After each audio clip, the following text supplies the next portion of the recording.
Hello professionals around the world, welcome to my channel.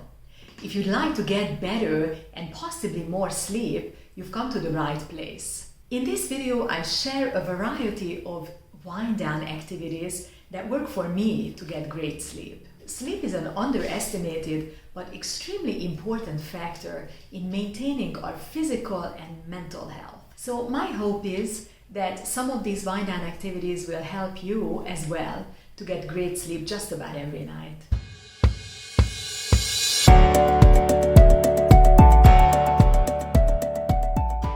This is Adrienne here with Communication Plus, helping you communicate with clarity and confidence as you're shaping the world.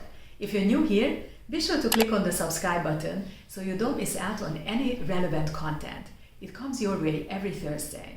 This video has two main parts. First, I'd like to share with you the findings of a couple of recent scientific articles about the importance of sleep, and then I will share with you some of my evening activities that I think are super helpful in getting great sleep. Frankly, to me, the importance of sleep in preserving one's health is not rocket science.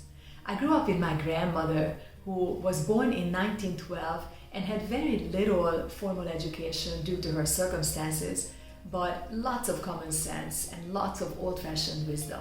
She always told me things like, sleep is the best medicine. And I remember her saying that even just putting your head down and closing your eyes and being silent for a while is restful. And I remember fighting her as a child, saying, no, to me it's not restful, it's just boring, I don't want to lay down. But I probably fell asleep as soon as my head hit the pillow. My grandma would be probably extremely surprised to learn that 1 in 3 Americans today gets less than 6 hours of sleep per night. This just wouldn't make sense to her, and it actually really does not make sense because the health repercussions of not getting enough sleep are so dire. I'm quoting this number, by the way, from a Harvard article that I will link this for you in the description box below. It's a recent article, it was written in 2017. I consulted a number of articles before making this video for you. I will put the two most helpful ones in the description box below. The good news is that there is more and more awareness about the importance of sleep. According to a Pharmacy and Therapeutics article, since 2005, I'm not sure what happened in 2005, but in any case, since 2005, sleep research has accelerated and the number of peer-reviewed research journals dealing with sleep has more than tripled. So that's good. We are realizing that sleep is necessary and important. And if we don't sleep enough, we can really develop a number of chronic illnesses. I didn't even know before I did the research for this video that so many chronic illnesses are tied to the lack of sleep. Of course, the lack of sleep doesn't cause directly these chronic illnesses, but it is a factor. And these are, I'm going to read this off to you here. These are obesity, type 2 diabetes, impaired immune functioning. Now we don't want that in the middle of the pandemic, right? Heart disease, high blood pressure, mental health issues such as depression, anxiety, mood disorders, and a number of other things. But anyway, that's enough of that.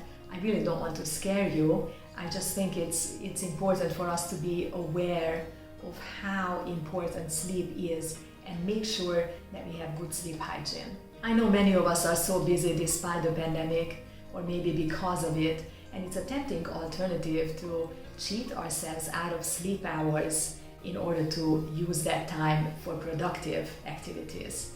But sleep is essential. Now let's talk about how we can get better sleep.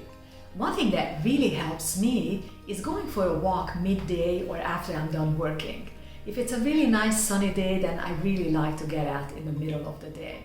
And it seems that the walk doesn't have to be long, but just getting out of the house, especially in going to a park, really helps. It's a change of pace. It helps me clear my head, literally and figuratively speaking, and it's always nice to see other people than my family. I also like to make a few lists for myself. If you're not a list kind of person, then this might not work for you at all, but for me it helps clear my mind if I just get things off my mind and put some ideas on paper.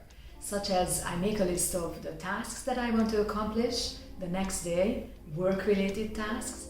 I sometimes make lists of what I want to accomplish in the household, and I make a few shopping lists. So anyway, that way all these things are off of my mind and I can clear my mind. And one sleep hygiene rule that I really try to follow on my work days is closing my computer at 6 o'clock the latest.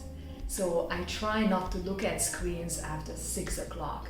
Weekends are an exception because then we have movie nights sometimes and all of us really enjoy that. But during my work days, I just like to be off the screens at 6. Between 6 and 8 o'clock, I will often put in some chill music and complete some easy household chores, such as throwing in a load of laundry or cooking something simple for the next day.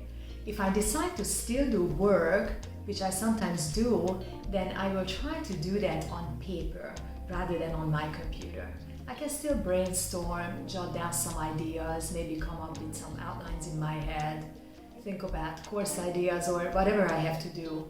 But if I do it after 6 o'clock, then I will do it on paper. And when I'm done walking outside and completely done with work, one of the things that I really love to do on cool evenings is taking a hot bath.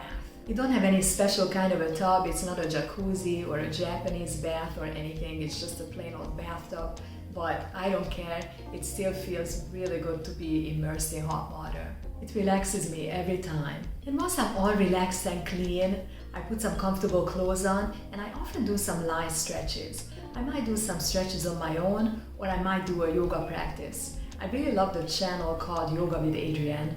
I think I have linked this channel for you in my previous description boxes. I will link the channel again in the description box below. I recommend Adrienne very much. She's relaxed, friendly, and easy to follow.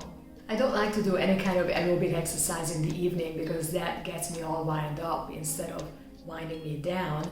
So that's why I just do some nice, easy, quiet stretches. I have found that if I want to fall asleep easily and stay asleep during the night, I need more than an hour of wind down time. So if I am to take a hot bath, I usually will start around 8 o'clock. I like to go to sleep by 10. After I stretch, I like to read something non-work related, and I love to drink a warm cup of herbal tea. We have a variety of herbal teas, all of them free of caffeine. I like mint, chamomile, linden, fruit teas. There are really a wide variety of options for you if you're an herbal tea drinker. I don't recommend caffeine after, let's say, 2 p.m., 3 p.m. Most people are sensitive enough to caffeine that it disturbs their sleep. I like to drink a cup of coffee in the afternoon after my lunch, but I will never drink coffee after 3 p.m. And whatever I decide to do in the evening, whether I stretch, read a book, listen to a podcast, or I do all of the above, in any case, I love lighting a candle. I don't know what it is about that little natural flickering light that just helps me immensely to calm my mind. I spend a lot of time on my computer these days, as I'm sure you do too.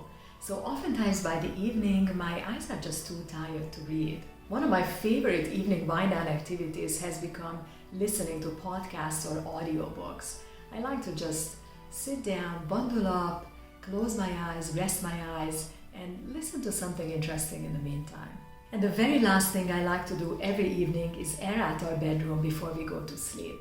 Ideally, I like the air cold and my pajamas warm and our bedding warm. I've noticed that gives me the best sleep possible. I hope you have found these tips helpful and you can incorporate some of them into your daily routine. As always, thank you so much for watching this video. Give it a thumbs up if you liked it. And please let me know in the comments below what is the one trick that helps you get sustained, deep, great sleep. Take care now.